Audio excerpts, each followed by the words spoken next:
Vash has said that he distrusts VTubers in the new video, which means I've managed, technically speaking, to slip one past him. Yep, that's true. That's very true. So there you go. I've managed to slip my dishonest VTuber vibes on him. But that's because, technically speaking, I didn't have anything turned on when we spoke, so.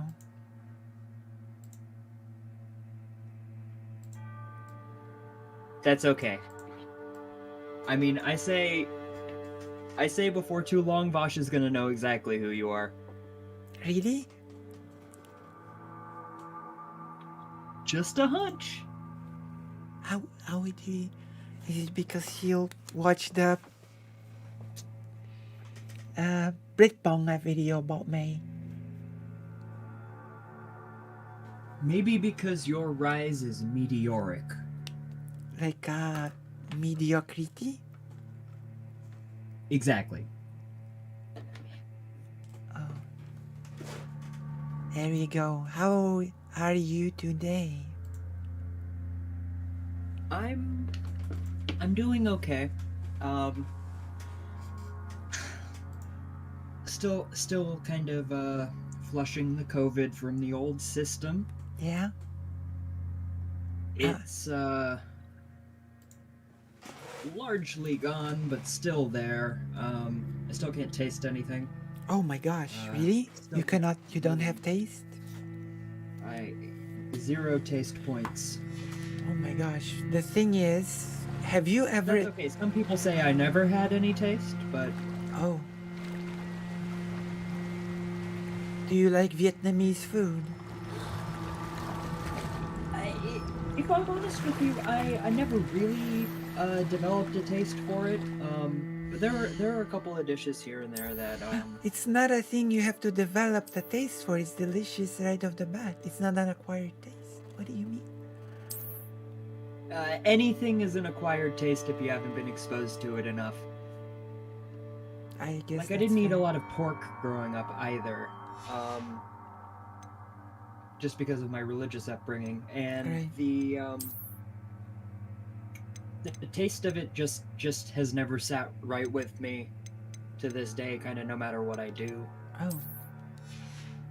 I guess it's at this point it's not worth fighting it, right? You can just eat other things. I mean that's the path of least resistance. But I always do try new things when I can. And I hope to be able to say someday that I enjoy a wide variety of Vietnamese cuisine. Yeah. Although I just don't want to lie to you. Vietnam is not exactly pork-based, you know? It's more beef. Oh, no. That wasn't... that was another example. Oh. But there are many... Also, it has a wide variety of seafood dishes. Mm-hmm. It's true. The ruling party of Poland, speaking of beef, is really mad at the president of Warsaw right now. You know? And why is that? Because he's the progressive person, so they hate him. And he said that we should limit our consumption of meat and we should just introduce consumption of bugs. So they are really angry, and they have displayed their defiance to the president of Warsaw by filming themselves in restaurant eating big amounts of meat or something silly like that.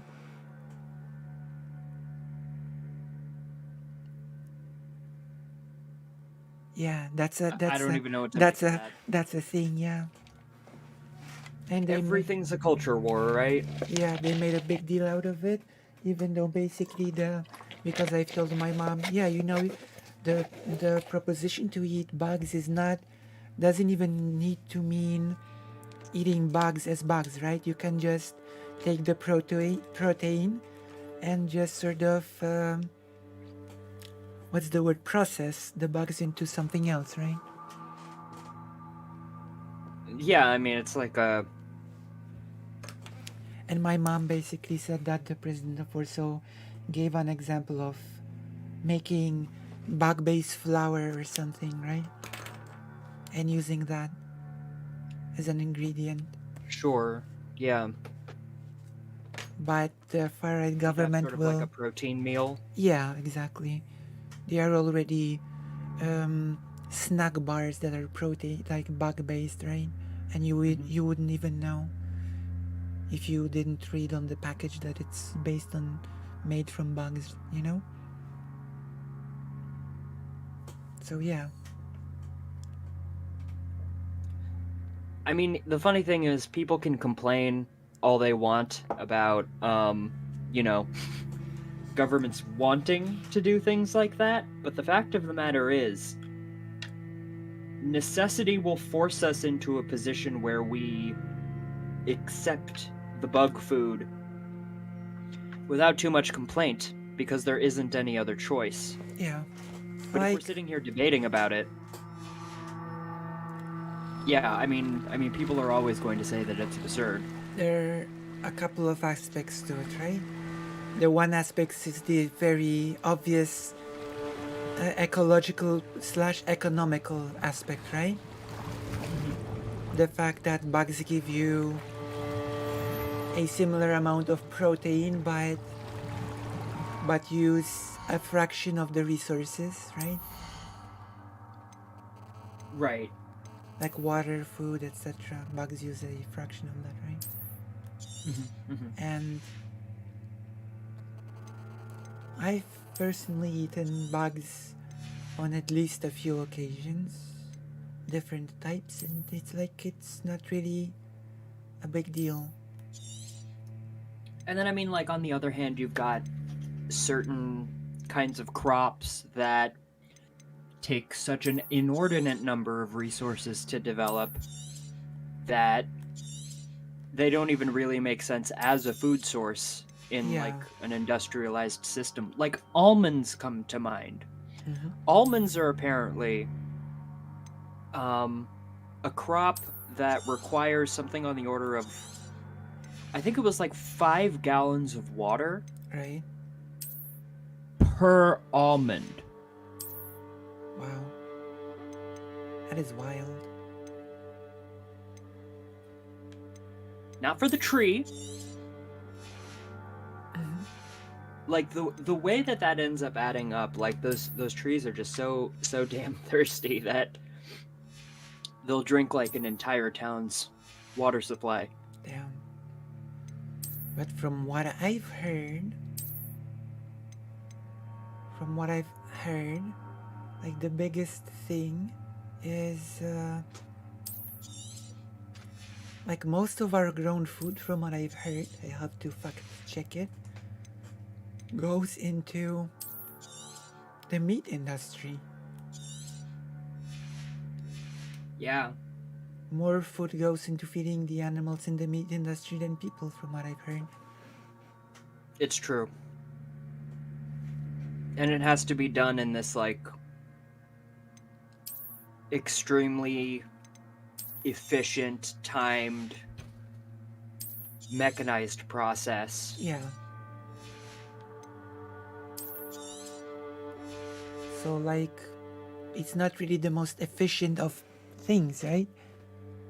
When it comes to resources. Not at all. No. I mean, I think the efficiency argument is one of, like, it's efficient for the presuppositions that we had about what sorts of food goods we needed available at our delis and our grocery stores and things like that. Right. I should let Grace know that I found her family yesterday. It presupposes the McDonald's Corporation. It presupposes, like, Tyson Meats and all of these companies that sort of sprung up out of the process of industrialization. And yeah.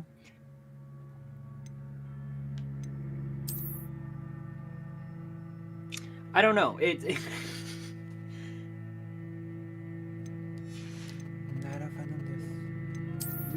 we've seen them make lots of moves, you know, on a logistical level. Yeah. The sort of like the fact that McDonald's is able to have locations in like literally every spot on the globe. True. Which is But then like the advertising feels as though it's really cemented in like several generations of people assuming we are always going to need some form of like easily accessible cooked meat to be Yeah. able to eat. in some places in the world the McDonald's thing is kind of silly, you know? Because Mm-hmm. in Vietnam you have street food that's tastier, cheaper, much cheaper, and McDonald's sort of is like this fast food expensive thing actually. You know? Compared to the local food, McDonald's in Vietnam is really expensive. You know? That's interesting, and I feel like it's much more appropriate, you know? Like if you really think about it in terms of like all of the processes that are necessary to be able to like make a McDonald's hamburger, like yeah, that's a luxury item, and we should probably be treating it as such. Yeah. But that the irony is double because the local fast street food is just better. It's healthier and it's tasty as well. You know? Yeah, because it's less complicated, right? No, it's not really less complicated. There are some. Well, what I mean is that like the ingredients are coming from closer. Yeah. Like, Oh, you food mean it's less? processes. Yeah. Something like that. But also. I don't mean like less nutritionally complicated. Yeah. But also like what was I supposed to? I think part of the appeal of those fast foods is the rule of cool. It's considered cool to eat at those places, sort of. I can't imagine how long that's going to last because it is never cool to be like in a fast food restaurant. Like, come on. Yeah, but it's like considered this sort of, I guess, something different from, it's just different, right? So it has this appeal of being something else, right? The like the factors of convenience and being able to like zip in, get a hot meal quickly, and then be able to eat it before you have to like be up the break or something. That's not really an appeal in Vietnam, because you have I know that. Yeah.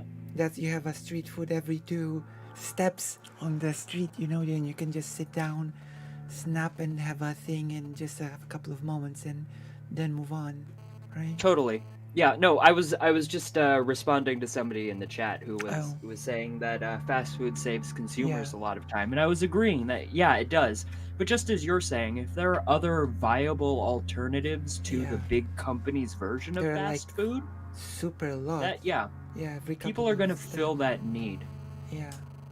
And they'll do that in the community. I would say it's more of a cultural appeal, I guess.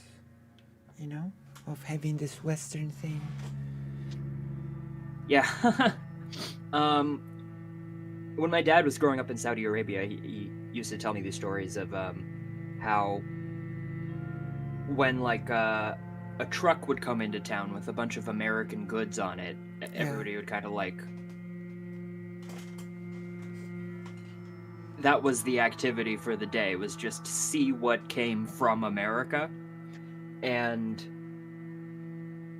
the kinds of items that like, I mean, apparently like especially in the 1960s and 70s, that like really stuck out to people, it was like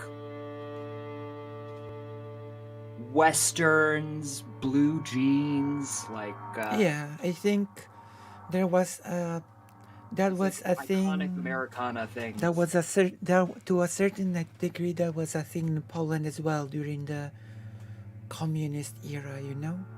The Coca-Cola and stuff like that, right? Yeah. and getting chocolate from the West. But, like, people living in the Western countries sort of, there's this element of finding certain things exotic, right? Mm-hmm. But people don't really realize that this sort of thing works both ways, you know? Oh, absolutely. Absolutely. Like, some people find some things from the East to be quote unquote exotic, but the same way people from the East will find Western things exotic, the same way, you know? Right. And then when you sort of turn around and express an appreciation for those exotic things, it turns out that they're like, you know, mundane, Yeah. perfunctory, extremely like normal It's to like people. And it's like when I went on that date in Hanoi, you know? With the person that I met online, and after years of talking online, we met in Hanoi. oh my god, know? Lucy went on a date? Yeah, with a judge. She was training to be a judge in Vietnam. She's Wow. probably a judge by now, you know? Lucy dating judges. Yeah. So she asked me, so how is a typical meal in Poland? Is it like rice plus some side dishes or something like that, you know? That doesn't sound very Polish. Yeah, but she just assumed that it's probably similar to Vietnam, you know? That it's probably rice plus some side dish or something like that, you know? And it sort of gives you perspective, right? That people sometimes can just assume that the mundane for them is probably the mundane somewhere else as well, right? Yeah. You know, it's like another thing I've been thinking about a lot is sandwiches. Just the like bare idea of some sort of bread-like substance surrounding a combination of ingredients that's designed to make every bite roughly have the same ingredients inside of it. And it's like whether that's a wrap, whether that's a burrito, whether that's like a doner kebab, or a Reuben. There's Yeah. kind of a. It feels as though a version of that in a lot of different cultures. And that they're, you know, not necessarily like linked in any way. It's just like Yeah. a solid way of doing a meal. Yeah. There's like, what else? Oh, and of course there's like mixture of cultures. Like Vietnam took some of the dishes from France, you know, because of the whole colonization thing. So it has like a, and I will bluntly say that Vietnam has taken many French dishes and just Yeah. straight up improved them, you know, just straight up upgraded They them. like adapt, right? Yeah. It's like But it's like they new took a, minds taking these ideas. yeah, and they took a dish and they just added a richness to it, like from the spices and things that are just probably just not available in France. yeah. frankly. French cuisine is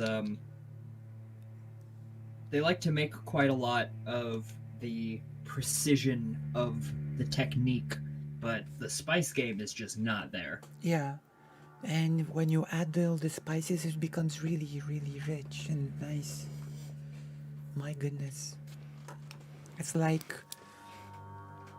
the snails in Vietnamese version of snails is pretty nice. The escargot? What? Escargot? S-tier cargo? It's like Yeah. all your most valuable goods, you put them all onto like a shipping container. Yeah. And there's like the Vietnamese sandwich, you know, banh mi. That's also taken from France, but transmutated to be more. Yeah, I mean, that one I would say is much closer associated with Vietnam now than France. Yeah. Um, And oh yeah, speaking of which, I saw on Twitter a thing when Dylan Burns pointed out that the whole demilitarized zone is just Russia wanting to take piece of Ukraine, you know? Stop for a bit, invade again, piece of Ukraine, invade again, piece of Ukraine, you know? Right? yeah, And this is isn't basically that how we ended up with California? this is basically the history of how Vietnam got colonized. Word for word, you know? Just inch by inch. Because Give an inch, they take a mile. France invaded. This is really interesting because the people wanted to fight, and there's a big probability that if the royal family supported the people with an army and stuff, then it would have ended with a bloody long conflict that was not actually as it was not obvious that France would win, you know? Ah, But actually the royal family was cowardly and did not support the people that wanted to fight. So it ended in a strategy of France conquering a piece of land, announcing peace, right? And sometimes later restarting the war, taking another piece, and so piece by piece Vietnam got colonized, ending up with zero territory of its own. You know? yeah. The game of imperialism. It's kind of astounding to me how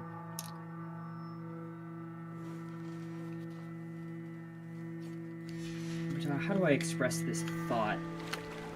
I might ramble here for a second, so help me out. Yeah. Rambo Does it ever Bambo. feel like the history and the horrors of the 20th century are sort of like just flattened into this weird, like, we carry it around with us as though all of it happened yesterday. Yeah. And like, the like, if you think about it, it did happen very recently after. Very recently, yes, but there's still this demarcation and, a shift in centuries from the 20th to the 21st, where there was an explicit period of imperialism, Yeah. a British Empire that didn't think it needed to cringe to call itself that. And now that's not so much the case. The empires are still very much there. They're still very much operating in imperial ways. Yeah. But they're not as likely to sort of like Openly They say. Must have come this way. Think. Although, They must have come this way. sadly, I saw debates in which people proudly said that the colonization was just a good thing. Well, I think that the reason for that is because the cognitive dissonance of, it is but it isn't. Empires are of the past, but practically speaking, we still very much do it the same way. That, like... Oh, some people sort of, like, really unapologetically say, no, we just... What Britain did was good. It gave India technology that it didn't have before. It was all good. God. Yeah, there are people like that. It's such an ahistorical reading of, Yeah. like, the war, of partition, of, like, it... The British Empire starved more people than any other Like, I think it has the biggest death toll of all the countries, you know, in sheer numbers. Yeah, and Sorry, that's what was that? One more time? the British Empire has the biggest death toll from all the countries, from what I know. When it You comes mean to inflicted or in losses? inflicted, Yeah, that tracks. like when it comes to India alone, how many people were starved to death due to Yes. the stolen wealth, right? Yes, yes. And they referred to it as the jewel of their empire, right? The Exactly. Like, I don't think it's an over exaggeration, say like over 50 million people or something. Half a, Yeah, I certainly wouldn't be a shocked. lot. You know?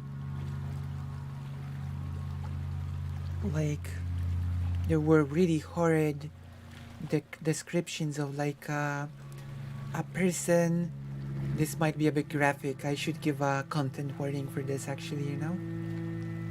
That a person would eat something and but their digestive tract would not work anymore because of the starvation, right?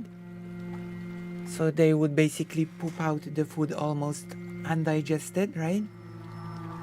And then another person would just come, scoop it out, and run away with that, you know?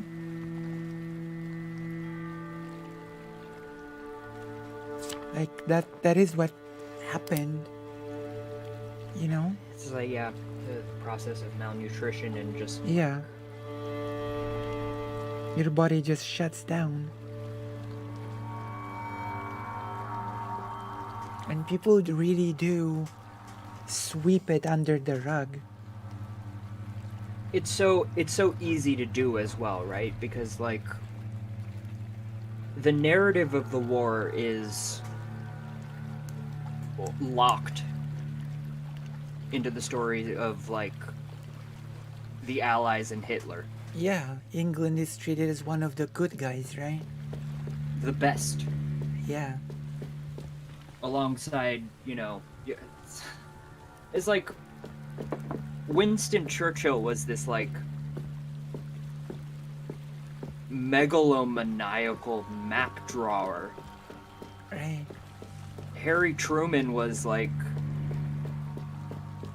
angry at the world in a way where he just wanted to press a button, put a stop to it if he could. Right. And then you had Stalin. Who was You ever heard also of Stalin? oh yeah, he was also a map drawer, I'll have you know. Yeah, we got some cartography enjoyers in the chat. Like And it's like he redrew the map of Poland. You know? all those motherfuckers, their like reputations get to be spotless and clean just cuz they won the war. Yeah, they were too big to fail. It's like pretty much indicative of the attitude that's been forced to develop since then. Yeah, and what annoys me is when people say something like, you criticize Stalin and the Great Hunger in Ukraine, but what about the British Empire, right? To which there's like, well, yeah, we should speak about both, right?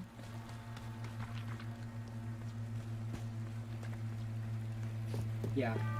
Like we should not ignore either. It's not a contest, you know?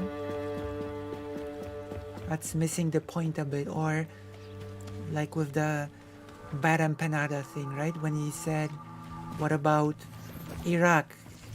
Which you will never say was a genocide, you know? Mm-hmm. Which is like a not complicated thing. Well, yeah, we should talk about it a lot. Of course. Well, now we're kind of in this position where it's like those issues of famine and resource logistics, getting people the things that they actually need to be able to like build communities, Yeah. keep themselves and their loved ones safe and fed. Yeah. It's as though the justification around which the selection is made, who is going to have those resources, who is not. Yeah, exactly. It's almost as though the sort of like moral compact that was made was something along the lines of, it is barbarism to make that determination based on essential characteristics, your creed, your skin color, or anything like that. Those decisions should be 100% the purview of the market. Yeah.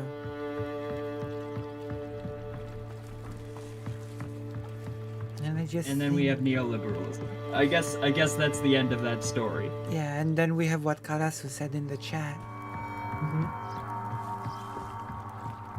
You see? Actually, I think that's a really solid point, Karasu. And I mean, if it doesn't sound too crazy, I think that a part of that race is going to take place in asteroid belts and planets whose resources we've not yet tried to extract.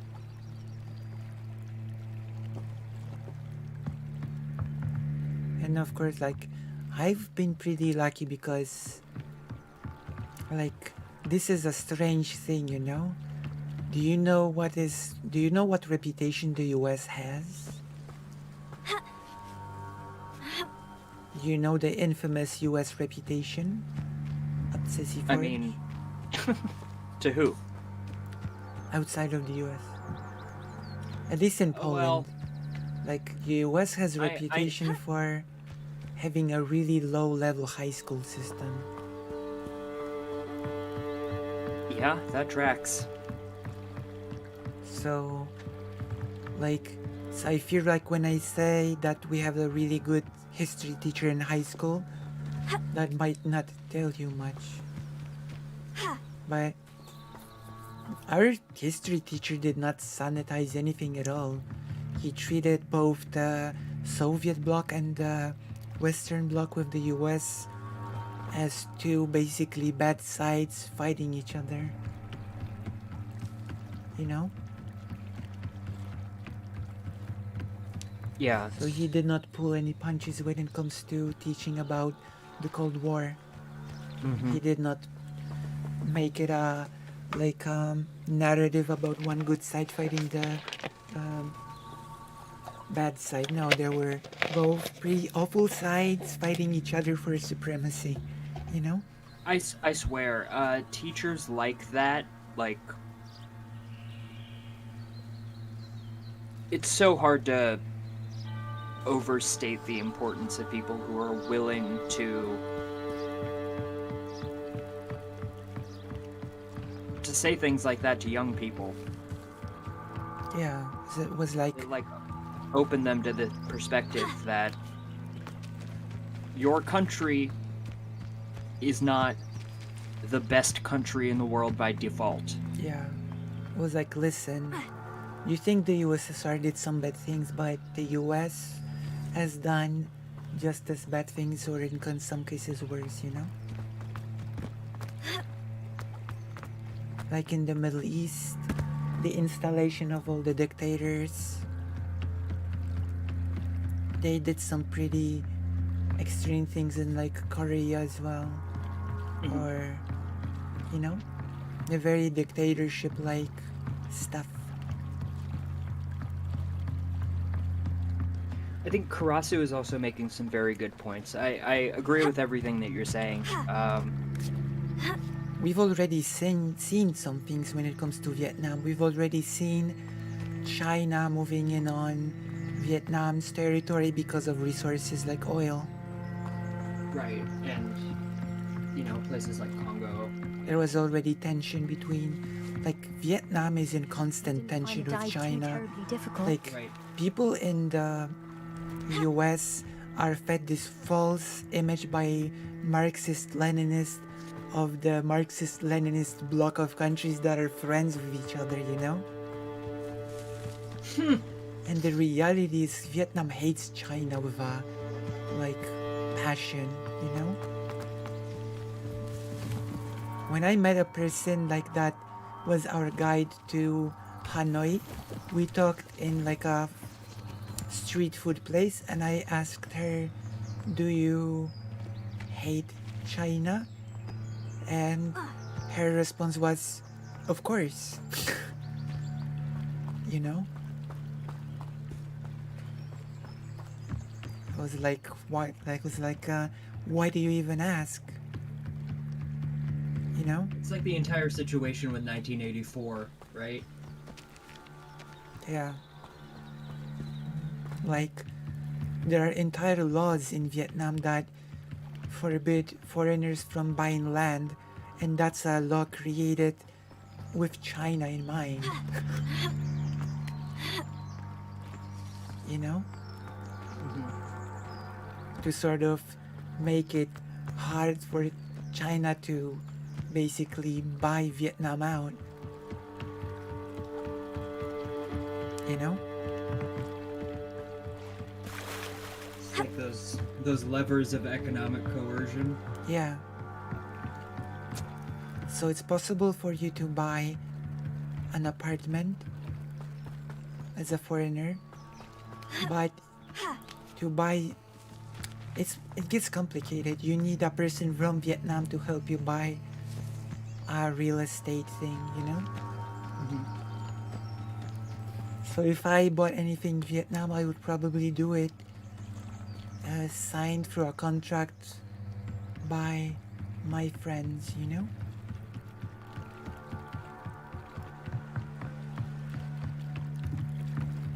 There's enough trust there for me not to see it as a problem.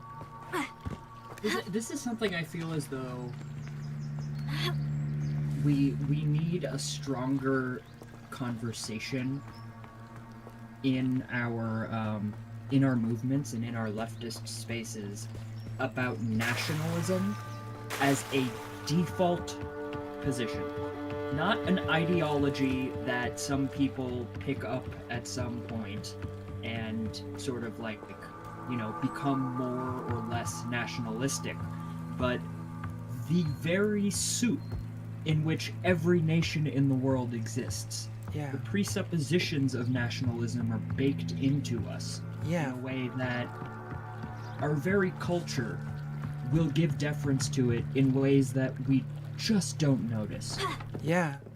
We Noticing those things and being able to say, you know, this is a construct. This is not a real picture of what, you know, is going on here, what our national identity is, but it's, you know, something that's being sold to me. Yeah. I feel like it's important in the same way that being able to recognize when you're being advertised to is important. Oh yeah, of course. Well, I suppose I'm just describing propaganda. Like, don't make any mistake. This is by design. Nation states carefully designed the teaching of history to make people basically believe that all of a country's history was leading up to the creation of a nation state, right? Right, that it's some sort of... That nations existed always as we understand them today, and all of history just led up to the formation of them, right? Yeah, as though they're But it's a natural state of affairs. but also hard-won and fragile and, you know, could be taken away from us at any moment I should by... investigate. Foreign forces. Exactly. But of course, that is how... Rumors. That is how it's, yeah. It's all by design, yeah. I completely agree. And I think that's the reason that we need that sort of developing language around it, because it's very easy, I think, to decry nationalism and just be like, you know, okay, yeah, fascism is bad, nationalism is bad, the people who are causing the problems right now are nationalists. Yeah. And what you skip over there is every single one of us is a nationalist. And, like, breaking from that trend is, like, a constant effort, and one that needs to be, like, maintained and perpetuated. Yeah. This is why I sort of try to, as silly as it sounds, move away from language such as we did this, we went here, we waged a war, we, etc., right? Because what is the we? Mm-hmm. The nation and a nation state Seems a pleasant usually, enough little right? place. Yeah. And I've it's always said that also automatic. People do it automatically, right? A bit like with football teams. We defeated you in the playoffs, Mm-hmm. right? I think that you're right.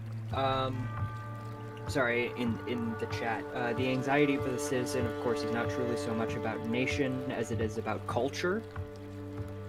I think that that's true, but I think that the national body is incentivized and very effective at using culture as a tool Oh yeah. to shore up the presuppositions of nationalism.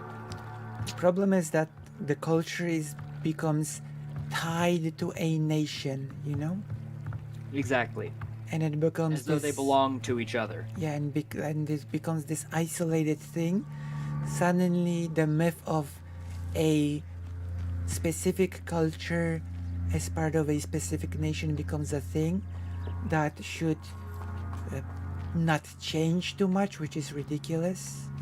Yeah. Stay homogeneous and the same, which is not how cultures form and interact with each other at all, right? Yeah. It's like they're made entirely of our experiences, right? We carry them with us, we share them with one another, we build culture. Yeah. People move around the world, share things, customs, and that's how local cultures absorb those things. And then, you know, culture is a big thing in flux, you know? Mm-hmm. Mm-hmm. Constant in flux. It's like when people talk about, like, the zeitgeist or the collective unconscious. Yeah. Like the I'm not sure how I'd famous feel in a little place like Polish this. pierogi as an example, right? You know? Mm-hmm. Polish pierogi, you know, the thing that was brought from China to a region That's not of now century Ukraine that some noble liked, so introduced to his region. You know? Like, keep in mind that this sort of thing is considered bad from the perspective of an isolationist nation-state philosophy. You know? Right. With the caveat that given enough time, if it came from somewhere else but it's been around long enough, it's ours now. Yeah. Which is like, This ends up being the case for American culture in a lot of different ways because it doesn't exactly, like, have a foundation. yeah. And like, we're all part of a broader whole, right? People from one place go to another place, get new experiences, share things. Lumos. But I'm glad It's a good thing we do, isn't it? it is, of course. I'm glad to see in conversations that many people realize that the whole nationalism meme is just not good. Yeah, I in the modern era, nations strike me as something of an anachronism. It's like this. You grow up, you hear kind of about this concept, and much like when you're learning math in class, you're going to ask yourself, like, when is this ever going to be relevant to my life, though? Yeah. With the difference being that, like, if you choose to find the ways in which math is relevant to your life, you're going to solve problems. If you choose to find the ways in which nationalism is relevant to your life, you end up a fascist. Yeah. And there's also this element of us having, like, the whole communication technology, the world becoming smaller, like you meeting people from all over the world. Like we talk to one another from different parts of the globe right now, right? And I'm so grateful we do. And there's this part that basically you have to ask yourself at some point, so what's even the difference between the people that live here and the person that I'm talking to Wonder who lives on the other side of the world? Because it doesn't feel like much of a difference, right? Sorry, what doesn't? Like, there's the narrative of people being very different from different parts of the world, you know? And this narrative, why should we take care of people from this part of the world when we should be taking care of our own, right? Right. It's a narrative about refugees usually, right? Yeah. And in my mind it becomes, what do you mean them? What do you mean our? Who are our people? Like, it's all the same to me. Like, people And are if you're just... looking at it from the perspective of the issue, if you're starting with the presupposition that, like, geography is not so big a factor when it comes to things like hunger, scarcity, being displaced. Yeah. That, like, these are things that can and do happen in every country in the world and have the exact same knock-on effects.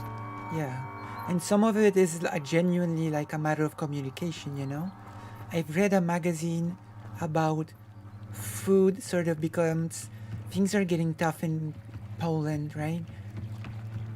Also because of the war, it is sort of hitting Poland. Things are getting more expensive. More and more people are having trouble surviving, even, you know? Mm-hmm. And I read a recent article about a group that sort of organizes food and stuff for refugees, right? Uh-huh. And they wrote in an article that there was this woman who was very angry. She wrote, wait, you're taking care of refugees. What about Polish people? I cannot afford food and I'm in trouble. What about people like me, you know? And do you know what response from them was? Tell me. Contact us and we'll just help you as well. That's the correct response. You know? And that she did, and they, you know, sorted her out. And it was okay. You know?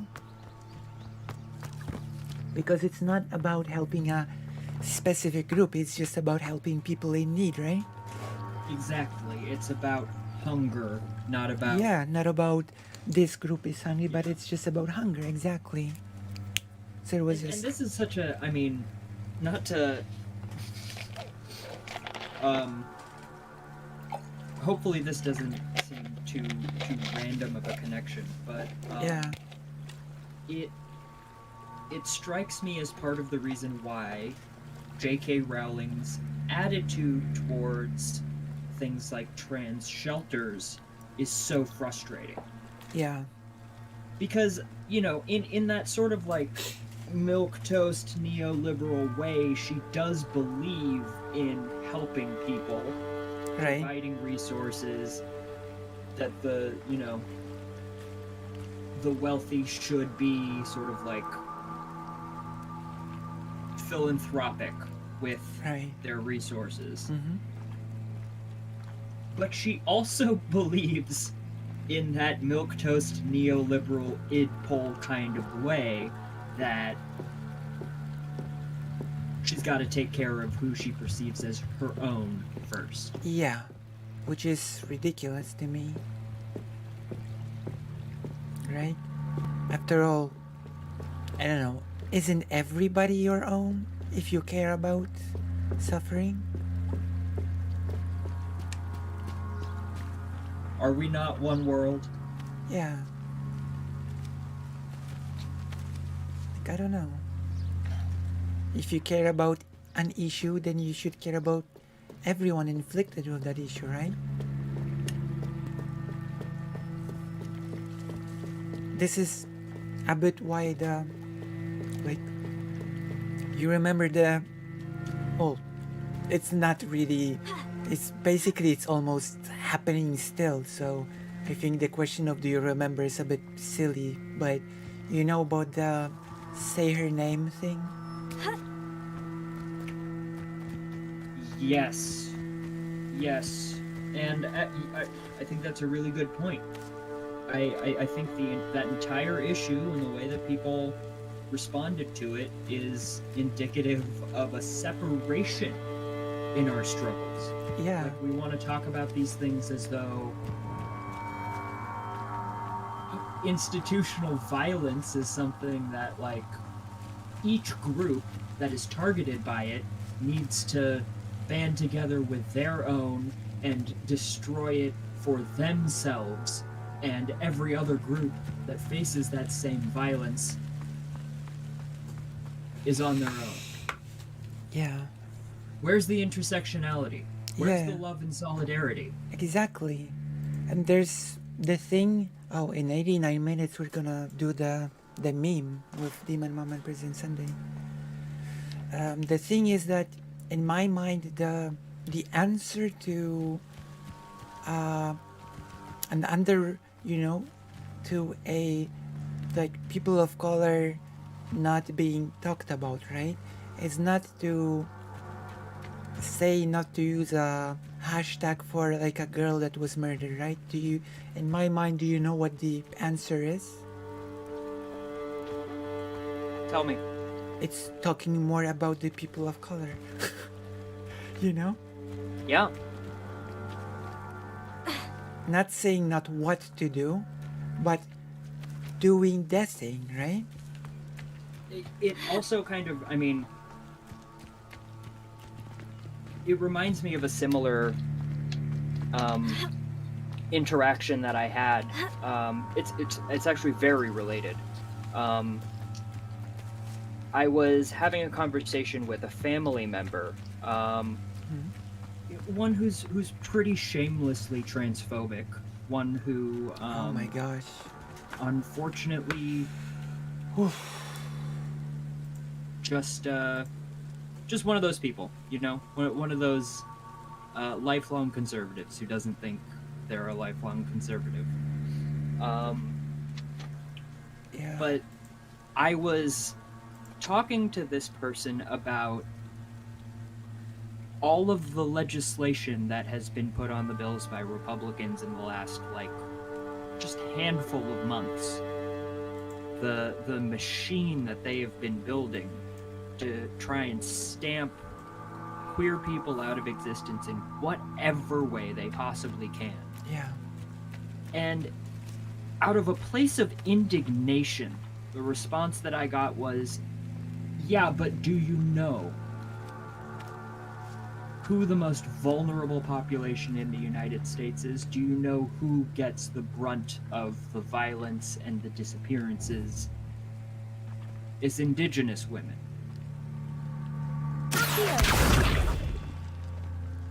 And I was like, yes, that's true. And yes, that also dovetails and intersects with Lumos. the issues of queer Prepare. erasure and genocide in massive ways. But why is this being presented as some kind of, like, a dunk on me? You Yeah. know? Exactly. Why are you presenting this as like a, so why do you even care Prepare. about these other people when there's this much larger issue at play? Yeah. And it's like conflating these issues and comparing them next to each other. It's like in a contest. It's just a way to divide and tier list conquer. brain. It's a divide and conquer tactic. Old It and does seem that tried. way. Everybody just focus on your own struggle until it becomes your entire life, and then you'll accomplish nothing. Yeah, and then every single separate, isolated group can be just picked out. Easy peasy, lemon squeezy, actually. You know? That is how it works. Unfortunately. Accepting that rights are zero sum is a sign of one of the oldest, most successful rightoid psyops. True. So true. So true. Like, It's not a zero-sum game. When Yeah. we make it a zero-sum game, that is when we start losing, and that's when we start hurting people. yeah, each other, actually. Really ridiculous, right? It's one struggle, right? This is why I'm so proud of what we're doing here, though, Lucy. This is what keeps me going. Being a trans magician. Yes. Being a trans magician Of color, also. with a community of gigglers in love and solidarity. True. Oh, Karasu is answering you. Oh? The reason people might bring it out, because often the notion that we need to concentrate all people could just use to make oppression justified and keep its impact. There is a balance which is always hard to find. Sorry, just to ask, when you say people might bring it out, what are you referring to there?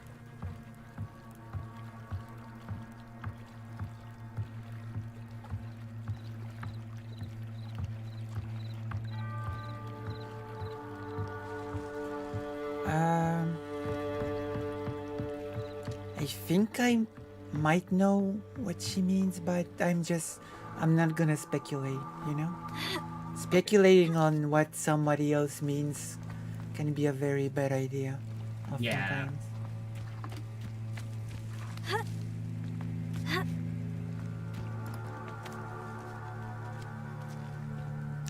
Yeah. I feel like basically these groups should be quiet for the sake of the greater good. But to me, this is not what real solidarity is, right? Like, in my mind, the solidarity is when the bigger group says we, as the bigger group, should push for the plight of the small part of our bigger group. Does that make sense, right? Yeah, absolutely. Like, we should push for the most vulnerable elements of our broader group. We should do like the opposite of that, right? For the greater good, we must push for the rights of the most vulnerable within the group, right? It's true. And I feel as though this is also behavior that we see in some of our tanky friends here and there on Twitter, on YouTube, where Romani issues, yeah.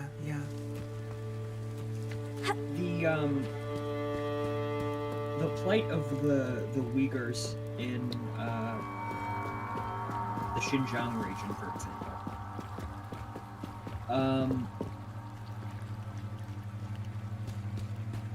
That is one of those issues that, for whatever reason, I have seen a lot of people very comfortably sort of like lean back into this position that like we can't do anything for them. It's simply not related to us in any way. Why should we point a finger at China's, genocidal imperialism when we have our own at home?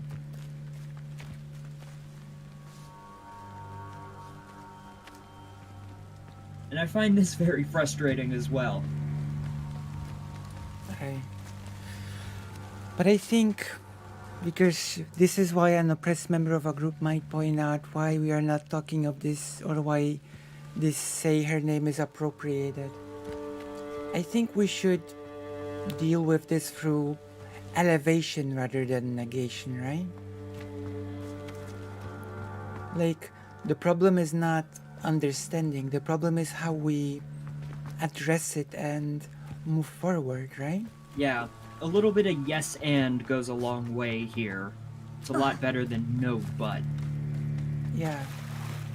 Like, let's elevate the voices that are not spoken about enough, right?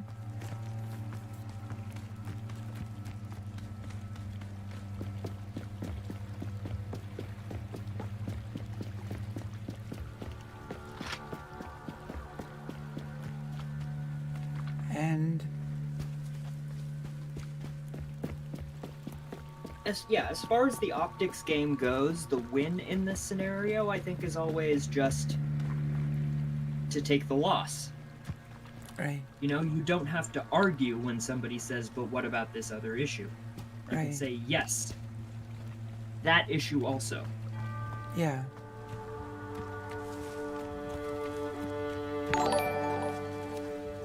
I think so.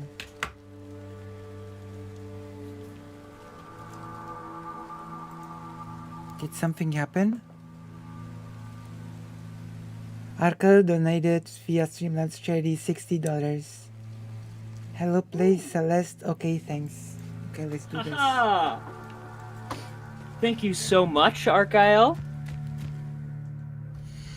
Which is good because I keep just walking in place because I don't want our conversation to be drawn out by the NPC talking.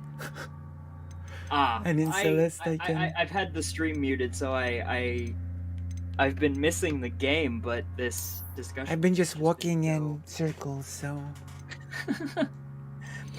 Well, I hope the conversation has at least been stimulating to those of you watching. I think it's valuable to have conversations like this. It's been really nice. And I Should like I- talking to you. Oh, thank you. Sure, I think, however, that but also important, we can actually silence and alienate people, but I like to talk actual cases. Yeah. I think the most important thing is to keep our goals in mind, right? And the goal is not to alienate anyone, right? I think so. Am I? Oh. I was on Top Chat. Never be in top chat. I know. No. Why is Top Chat even why is that even? Why is that even a thing? I don't know. It's silly.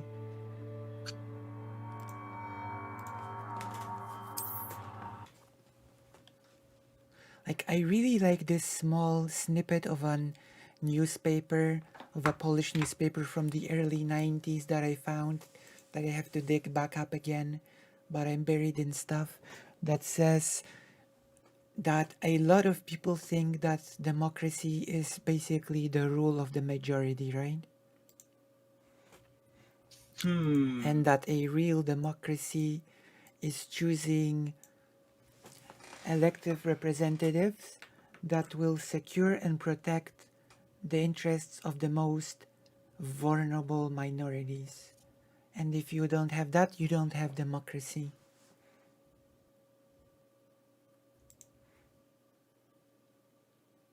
It's true, though it does seem to presuppose something about how majorities are constructed.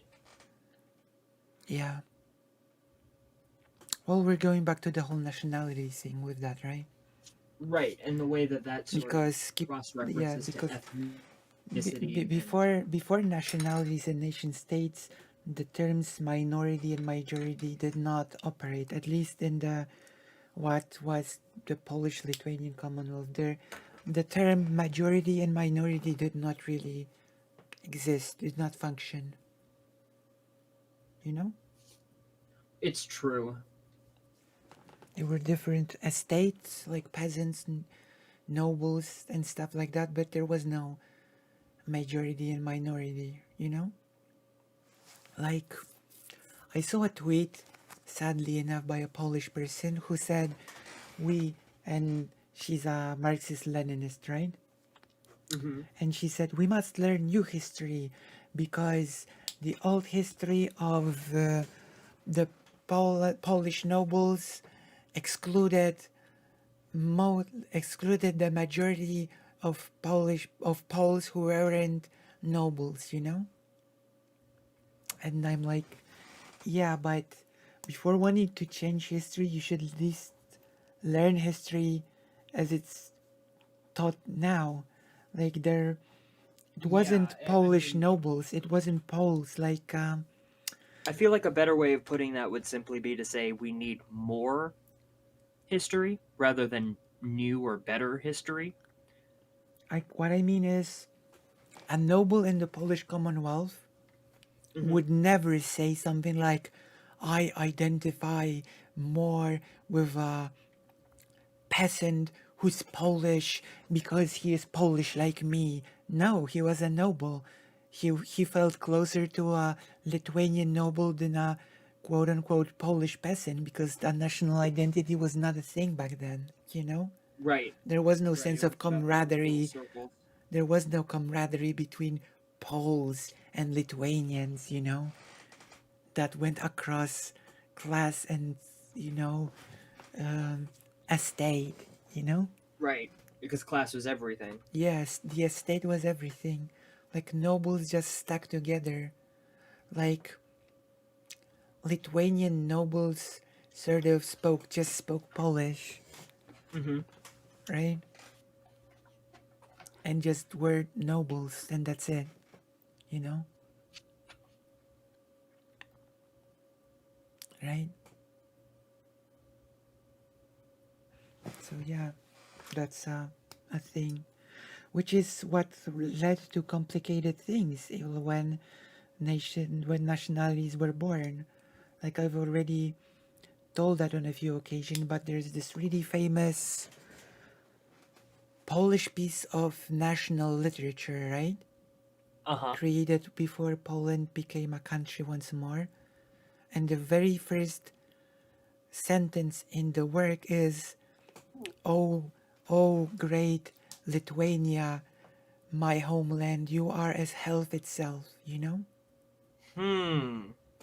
Because as the Wikipedia says, the whole sense of nationality was not geographized yet then, so Lithuania was just treated as this part of the old Commonwealth, right?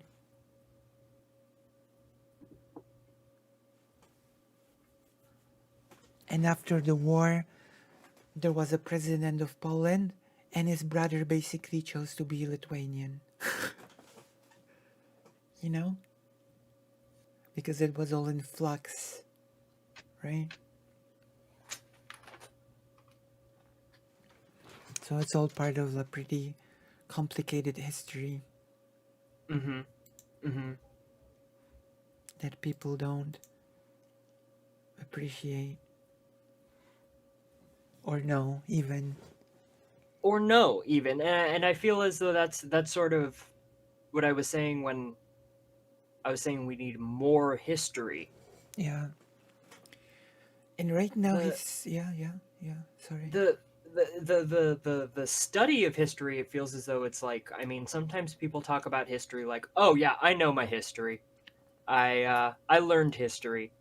And it's like this thing of like, okay, you learned history and that means that you have a full understanding of everything that has ever happened on this planet and Yeah. with every person. And it's like, that will never be true. Yeah. You will never have all of the information. Carasso has also good points, but historiography also right now is sort of moving towards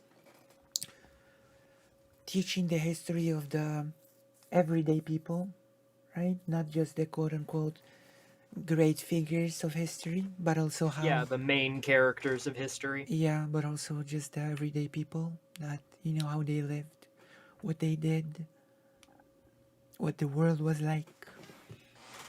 Yeah, Like, to me this is like the best part of cultural anthropology. You know, and yeah, I've even borrowed a book from the library about sex work in Poland in the 19th century, which is a pretty interesting book. Because unlike now, in the 19th century, prostitution was legal in Poland, which was not even Poland because it says Poland, but Poland was just part of the other countries in the 19th century, right? right. But yeah, that's all. And of course, women just were pretty much forced, oftentimes by circumstance, to go into that job. Lucy, do you remember the video essay that we were thinking about putting out right when the war in Ukraine first sort of began? Yeah, the Ukrainian Cossacks, the Zaporozhian Cossacks, Yeah. which I is, I f- yeah, which is I feel interesting like because, yeah, we should revisit that, maybe brush it off and yeah, give it, shore up the parts of it where we were talking about the nation state as an idea, the way that that's sort of like subsumed understandings of history in a way that is it's like a big retcon, right? yeah, since interesting enough, Russia wants to claim Zaporozhia as its own, which I find laughable. The famous home of the Cossacks. Russia claims it as its own. But also, interestingly enough, the Cossacks are treated as the proto-Ukrainians, right? Mm-hmm.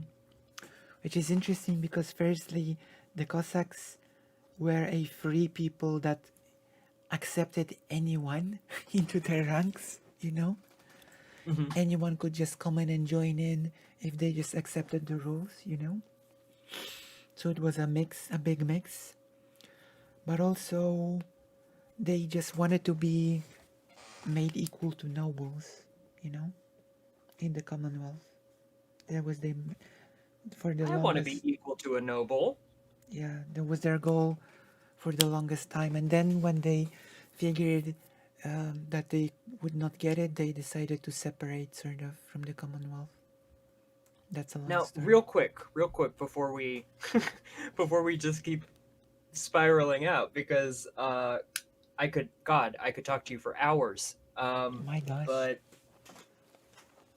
I believe we had a $60 donation to switch to an hour of Celeste. Is that Yeah, correct? that's right. And we still have 68 minutes, so that's perfect. And it's probably also a good time to remind everybody how our fundraiser here is working. $60 is the retail price for a single copy of the new game Hogwarts Legacy. Yeah, The game that there's been quite a bit of controversy around, and the one that we are streaming to raise money for the Trevor Project. yeah, The Trevor Project is like an incredible organization that does um, all kinds of work uh, in regards to LGBTQ youth um, legislation and they do a lot of research and provide resources to people. So, because of the way Streamlabs works, 100% of all of the donations that you send go directly to them. And if one of those donations is $60 or more, you get to decide what game we're playing next. Yeah. Exactly. It's like a bit of giggling goes a long way. You know? Just a little bit, right? So we're on day 4. Is that correct? Yeah. We're on day We're on 4. day 4. Actually, should ask Demon Mama if I should just turn off the stream or keep streaming when the event thing becomes a thing. We are on day 4. We have an hour to go and $99 to get to our goal. Yeah, I think we're gonna do it today. That could be one very generous donor. we could. Yeah. So if you're watching at home, now's also a good time to tweet out the stream, post it to your social media, put it in your family group chats. Get the gigglers in here. Let's do something cool.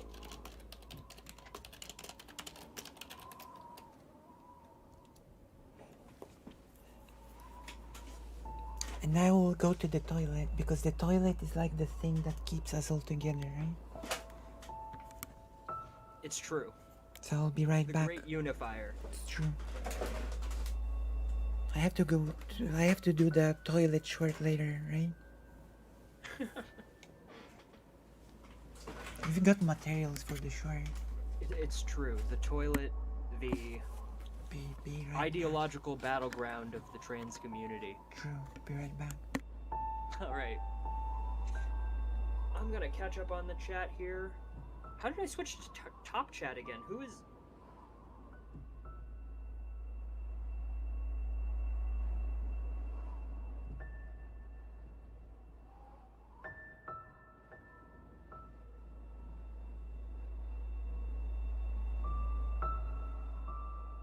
Okay. How are we doing, chat?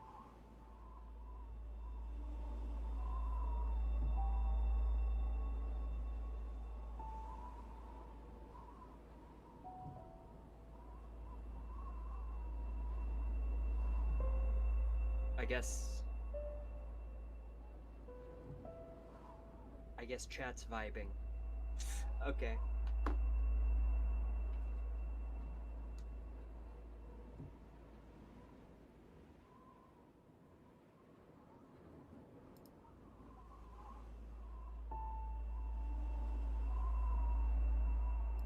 Let's see, where is our...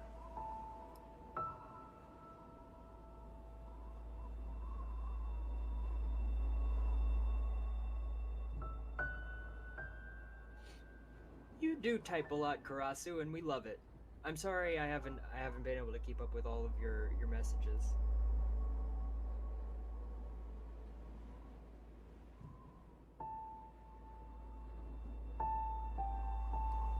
Oh, yeah, there's definitely gonna be a delay.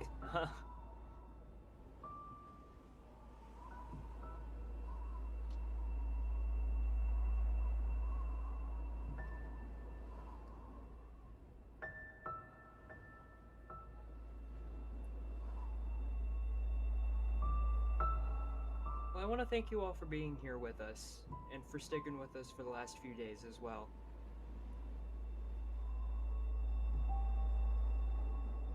This has been like a very memorable experience.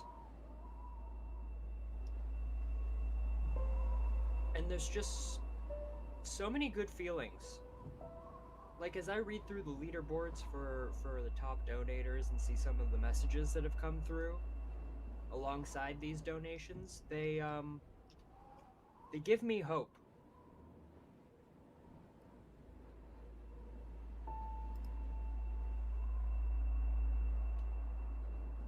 Hello. Hi. I was just hanging out with the chat a little bit. What do you study, Obsessiforge? Well, I haven't been in school in a very long time, but my credentials, if you want to call them that, Oh my are gosh. in theater arts and religious anthropology. My gosh. Now, I'm not sure what that qualifies me to speak on, so I kind of just ramble. True. You should prove your credentials to me.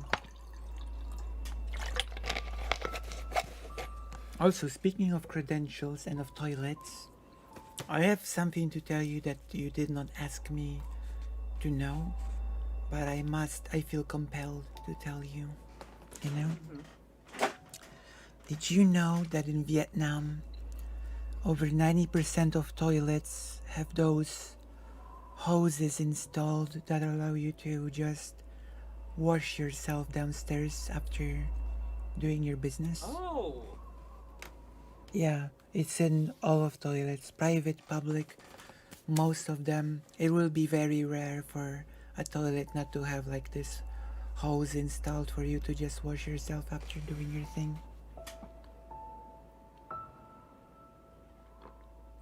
Yeah,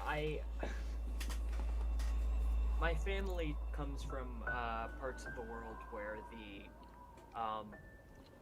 sort of go-to strategy for that is to just have like a kind of something along the lines of a watering can. Right?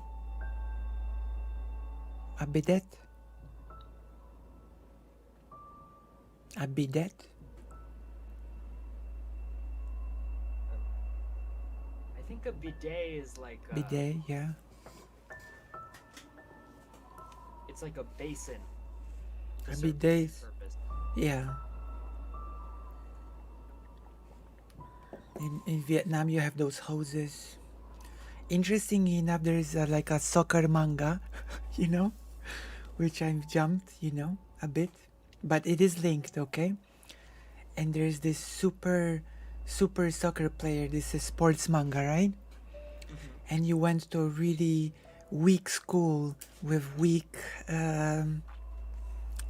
like a weak team, right? And everybody asked him, why did you go to this weak team, this weak school, right? And his answer was, well, because it's the only school I could find with those hoses in the toilets and it's hygienic. So there you go.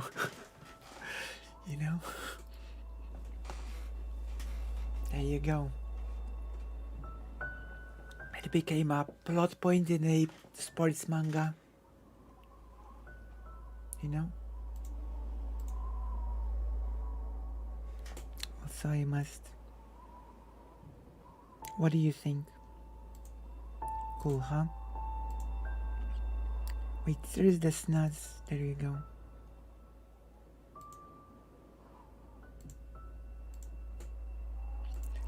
Oh, I have to. Wait, what the?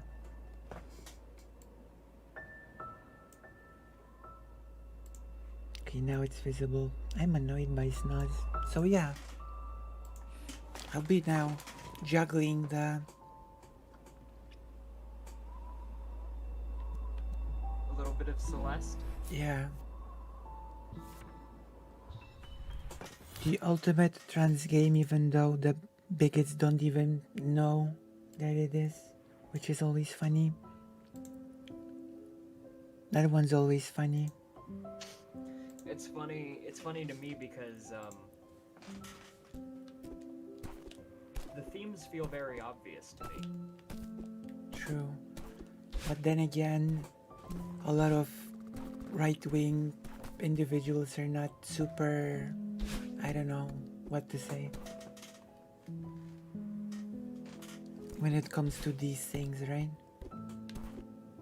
They don't really like to read much into things like that, right? Right. Interpretation is for leftoids. True.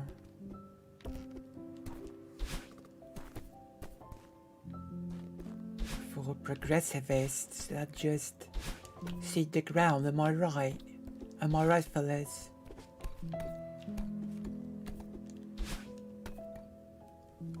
Oh, there's a person here. Who are you? This occasion, take a selfie with me. I don't know if that's a good idea right now. Come on, it's easy like this.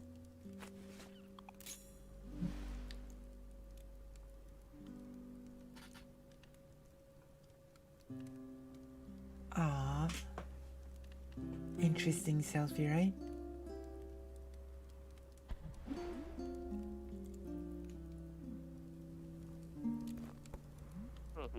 Sorry about that. Don't worry, I won't post that one. No, it's alright, you can post it. I'm just not photogenic.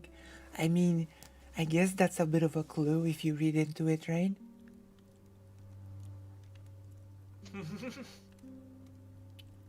No? Isn't it? What do you think? Definitely a relatable part of the experience. Madeline, don't be so hard on yourself. No one looks good without a filter.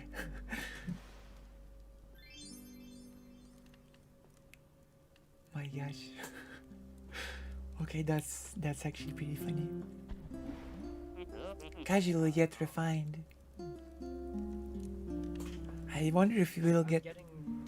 I'm getting the stream on a little bit of a delay, Lucy. So I'm gonna let you go here. But thank you so much for having me on. It's been so much fun, and as always. Yeah. Yeah. Let's do something fun soon.